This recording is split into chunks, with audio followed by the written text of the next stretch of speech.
Madame, Monsieur, bienvenue en direct dans Controverse. Dans la deuxième partie de cette émission, nous reviendrons sur le geste fou du copilote de Germanwings.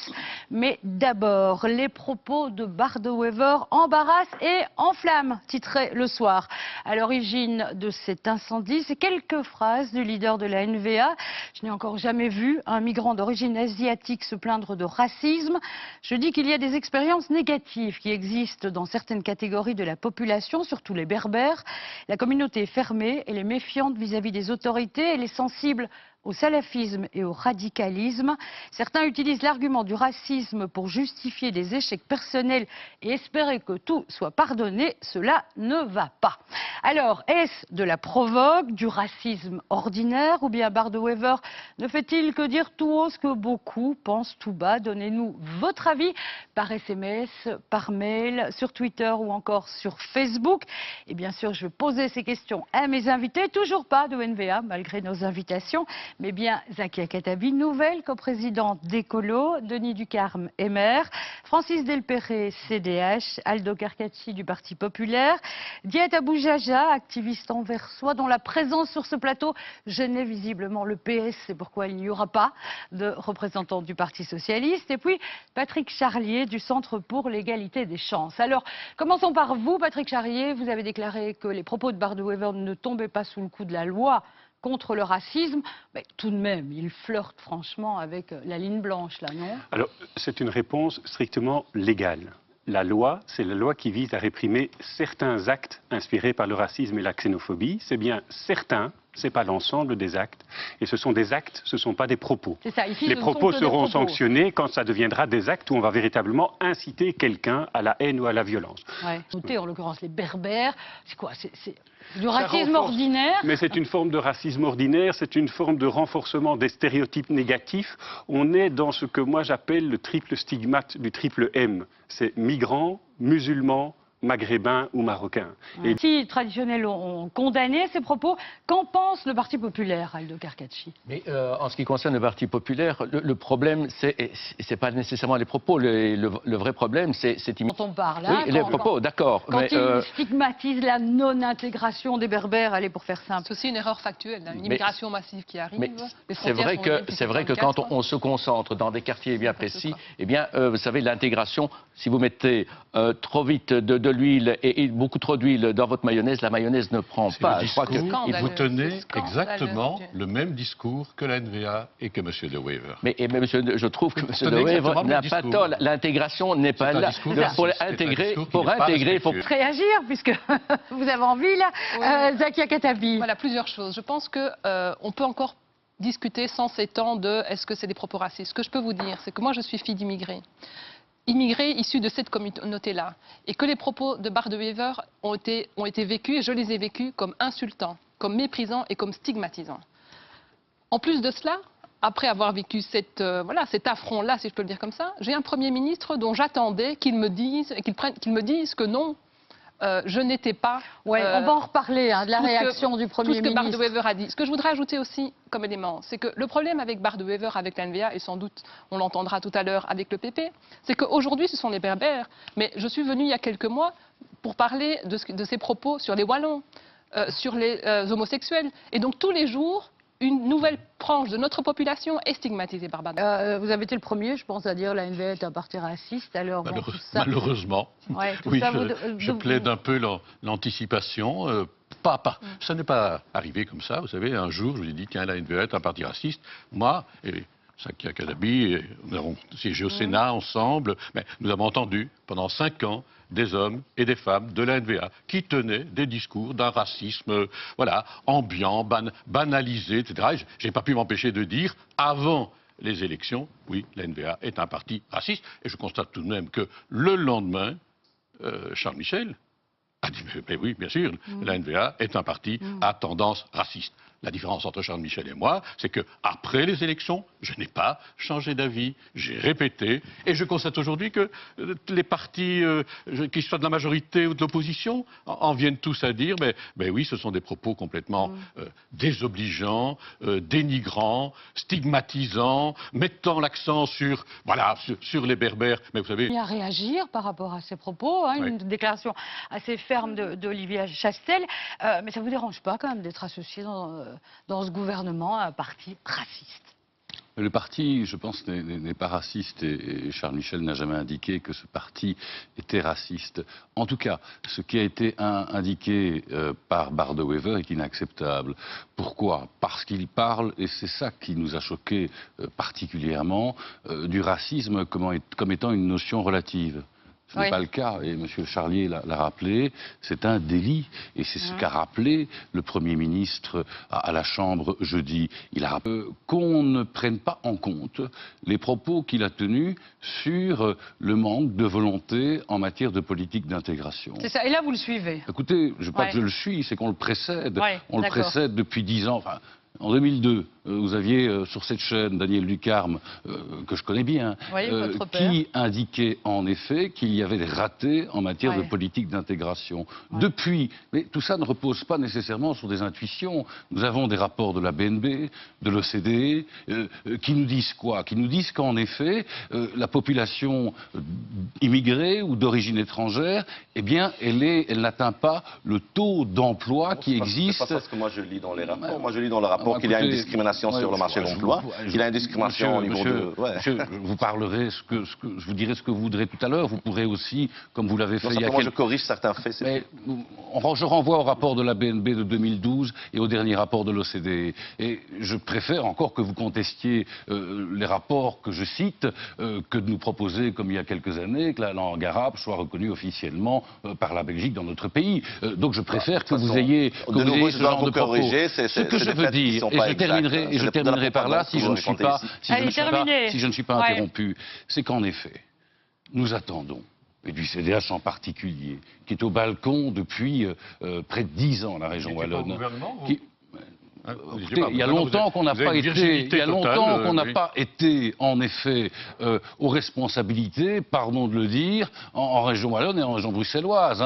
Je sais que vous êtes constitutionnaliste, c'est pas historien, mais quand même. Mais ce que je veux indiquer, c'est que nous demandons, en effet, qu'il y ait un parcours d'intégration obligatoires, qui peuvent aider les primo-arrivants sur le plan de l'accueil, sur le plan de la langue, sur le plan de l'insertion professionnelle, sur le plan de l'adhésion aux valeurs communes. Et je pense en effet que si, enfin, comme d'autres pays l'ont fait, on pouvait mettre en place ces parcours d'intégration, eh bien, ça se passerait mieux. Oui, ici, cela dit, je ne suis pas sûr qu'il parle des primo-arrivants, mais bon. Le MR parle d'un parcours d'intégration. Il accepte de naturaliser Chaudief, alors qu'on refuse de naturalisation à des gens qui travaillent ici depuis des années. C'est ça, en fait, la différence entre l'intégration telle que nous l'imaginons et telle que le MR. Flandre a ce parcours d'intégration obligatoire depuis des années, presque une décennie. Et De Wever, il dit que ça a échoué. Et nous, on ne l'a pas. Et nous, on l'a pas. Et nous, on l'a pas. Et nous, on le voudrait. Et ça fait partie de la solution. Quand on voit que la discrimination se déroule surtout chez les citoyens de la deuxième, troisième génération, des gens qui sont nés ici,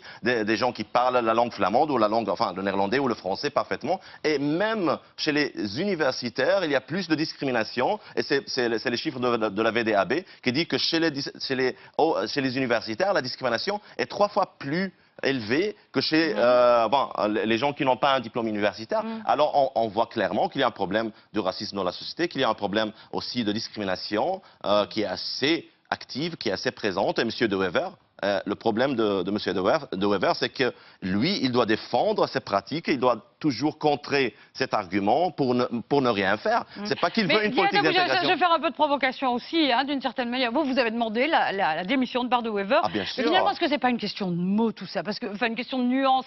S'il avait dit certains citoyens d'origine berbère sont tentés par le radicalisme, ce serait passé, non? Et on aurait dit Il n'a pas tout à fait Bien tort, sûr, c'est une réalité. parce que moi je le dis ça. aussi, Non, je le dis aussi que certains musulmans, certains marocains, certains libanais, certains, je ne sais pas quoi, sont tentés par le salafisme. Vous savez très bien que donc moi est-ce je le qu'on dis. n'instrumentalise pas un peu ces propos? Mais c'est ça, c'est quoi la différence entre le racisme et c'est quoi la différence entre le racisme, un propos raciste, et un propos critique? C'est justement l'amalgame et la généralisation. Monsieur De Wever n'a mis aucune nuance. Il a stigmatisé toute une population, pas sur base même d'une religion. Il se cache pas comme Wilders derrière une religion. Il a visé l'ethnique. Et ça, c'est du racisme ordinaire. Alors là, quand il est bourgmestre, parce que c'est pas un monsieur qui parle dans un café de commerce, quand il est un bourgmestre d'une ville, un politicien responsable, il doit assumer sa responsabilité. Soit il doit prendre distance de ses propos, soit il doit démissionner. Et c'est ça ce que sentent les gens à Anvers. Enfin, Croyez vraiment qu'il va démissionner? Pardon? Vous croyez vraiment qu'il va bien sûr démissionner? que non, parce que lui, bien sûr qu'il a sa stratégie. De Wever n'a pas fait un lapsus. De Wever, il communique avec une stratégie. Il est en train de flirter avec une base raciste. Moi, je ne dis pas que le NVA est un parti raciste. Moi, je dis qu'il y a un courant très raciste dans la NVA et c'est pour ça qu'on ne doit pas encore lâcher la NVA. Nous, on va organiser un protest le dimanche prochain devant la NVA bruxelloise pour demander que la NVA se désolidarise des propos de son président. Mais si jamais la NVA va comme parti, et moi je sais qu'il y a des démocrates dans la NVA, mais pas beaucoup, dommage.